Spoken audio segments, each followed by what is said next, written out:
यार, कभी कभी जिंदगी ऐसी होती है कि आप ही अपने घर में थर्ड व्हील बन जाते हो। मैं आरव, और बचपन से मेरे पेरेंट्स के लिए मेरी छोटी बहन प्रिया वही थी जिसे वो स्टार मानते थे। टैलेंटेड, एथलेटिक, हर तरह से स्पॉटलाइट वाली। और मैं कंप्यूटर में इंटरेस्ट रखता था, वेबसाइट बनाता, लोग के लैपटॉप ठीक करता, थोड़ा बहुत डिजिटल मार्केटिंग सीखता। पर घर पर तारीफ ना के बराबर। मत पूछो। एक बार प्रिया के लिए गोप्रो, यूरोप की क्रूज और ग्रेजुएशन ट्रिप, सब स्वीक है। कुल मिलाकर खर्चा करीब 20 लाख तक, जिसका जिक्र बार बार किया जाता था। और मेरे लिए एक हार्टफेल्ट ग्रीटिंग कार्ड और करीब 5,000 का गिफ्ट वाउचर।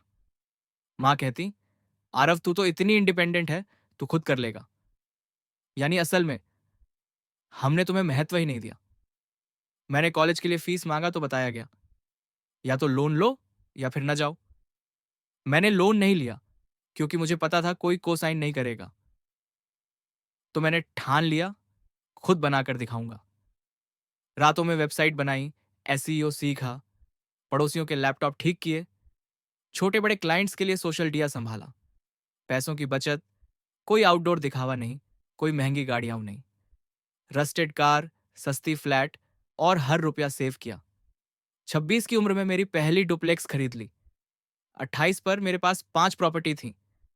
अब 30 की उम्र में, अगर हम गैणित करें, मेरा नेटवर्थ है करीब $5 मिलियन, यानी अंदाजन लगभग 40 करोड़ रुपए। हाँ दोस्तों, ये सब चुपचाप, बिना किसी पोस्ट के, बिना किसी फ्लैश के हुआ। और मैंने परिवार को कुछ भी नहीं बताया। क्यों बताता? क्या कहेंगे? अरे वाह, अब हमें गर्व है। नहीं। तो मैं चुप रहा। और फिर आया वो रियूनियन। वही like house, Sundays, barbecue, plastic cup, और वही पुरानी डायनामिक्स। ईशा, मेरी कजिन, ने इंस्टाग्राम स्टोरी पर एक क्लिप शेयर किया। हाउस हैकिंग और रेंटल इनकम पर आरव। लोग मुड़े, बातें रुकी। प्रिया बोली, तुमने तो कुछ भी कमाया ही नहीं, सब किसका नाम चल रहा है? मैंने बस कहा, मैंने रियल एस्टेट में इन्वेस्ट किया। और हवा बदल गई। उस शाम का फाइनल। प्रिया ने कहा, तुमने कुछ भी कमाया नहीं, तुमने परिवार से मोचा लिया। माँ ने, डैड ने, वे सब मेरी पीठ पीछे वही पुराना स्क्रिप्ट चलाया। हमने तो सपोर्ट किया। सच? मैंने कहा, आपने प्रिया को पूरा कवर कर दिया। कॉलेज, कार, कैंप्स, और मुझे खुद संभालने को कहा गया। वहां चुप्पी थी जो सालों की थी। मैं भागकर लेक की ओर गया। उसी के बाद चीजें बदलनी शुरू हुई। एहसास हुआ, मैं अब और नहीं छुपने वाला। धीरे धीरे मैंने फिर काम उठाया। कुछ हफ्तों बाद उस पुराने पोज की एक क्लिप वायरल हुई, और एक पॉडकास्ट ने मुझसे इंटरव्यू मांगा। मैंने माना, मैंने अपनी कहानी खुद बतानी है, किसी और के मुख से नहीं। लोगों ने मुझे मैसेज करके बताया कि मेरी बातों से उन्होंने भी अपनी आवाज पाई। मैं अकेला नहीं था। मुझे समझ आया, ये केवल मेरा बिजनेस नहीं था। ये उन लोगों की भी कहानी थी जिनको परिवार ने अनदेखा किया था। फिर आया मेरा प्लान। पेरेंट्स के 40वें एनिवर्सरी का इनवाइट, गोल्ड फॉइल वाला, औपचारिक। मैंने सोचा, वे मुझे बुला रहे हैं, पर क्यों? उसे जांचना था। ईशा ने बताया कि प्रिया सब कुछ चला रही है, स्लाइड शो, हाईलाइट रील, और मैं एक स्लाइड, टेक प्रोजेक्ट्स कर रहा। बस, यानी उस सारी मेहनत को छोटा सा लेबल दे दिया गया।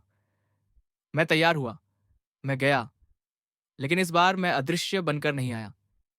जब वो स्लाइड शो चला और लोगों ने सिर्फ शिष्टापूर्वक तालियां बजाईं, प्रिया मंच पर आई और परिवार का भविष्य, लेगेसी और इनोवेशन की बातें करने लगी। और अचानक मैंने उठकर माइक पकड़ लिया, शांत पर पक्का। मैंने बिना शयन दिखाए, बिना किसी के बारे में बदनाम किए, बस तथ्य दिखाए। एक एक स्लाइड, मेरी पहली डुप्लेक्स वाली तस्वीर, timeline, cash flow, monthly revenue, और आखिरी स्लाइड पर लिखा, नेटवर्थ करीब 40 करोड़ रुपए। कमरे में सन्नाटा टूट गया। लोग हक्के बक्के। प्रिया का चेहरा फिक्का पड़ गया। मैंने कुछ नहीं कहा, बस कहा, कभी कभी काला भेड़ बस थककर नाटक करना छोड़ देता है। बैठ गया। असल जीत चिल्लाने में नहीं थी। असल जीत एक ऐसी जिंदगी जीने में थी जिसे वे अब नकार नहीं सकते थे। मैंने कहानी अपने हाथ में ली, खामोशी से, काम से और फिर सबूत दिखाकर। दोस्तों, यहाँ क्लासिक चीज है, बदला लेना जरूरी नहीं कि जोर से हो। बदला लेना तब सच्चा होता है जब आप ऐसी जिंदगी जीते हो जो दूसरों के दावों और झूठों को बेनकाब कर दे। और सबसे बड़ी आजादी, दूसरों की मंजूरी की जरूरत नहीं रहनी। मैं आजाद हूं। मैं अब किसी के इशारों पर नहीं नाची हूं। और हाँ, परिवार से दूरी आई, कुछ मैसेज, कुछ कॉल्स, प्रिया मिली नहीं। माँ ने आवाज में थोड़ा अफसोस छोड़ा। पर मैं ठीक हूं। अगर आप भी कभी अनदेखा रहे हो, ये वीडियो उस छोटे से कलाकार, उस टेक्नर, उस मेहनती इंसान की तरफ है जो अंदर से जल रहा था। कमेंट में बताओ, क्या तुमने भी कभी अपने घर में छोटा महसूस किया? और अगर ये कहानी पसंद आई हो तो लाइक और सब्सक्राइब कर दो, क्योंकि हम ऐसे और कहानियां लाते रहेंगे जो सच में दिल छू जाएं। मैं आरव, काम चलता रहेगा, शोर नहीं। मिलते हैं अगली वीडियो में। तब तक अपनी कीमत खुद जानना सीखो। नमस्ते।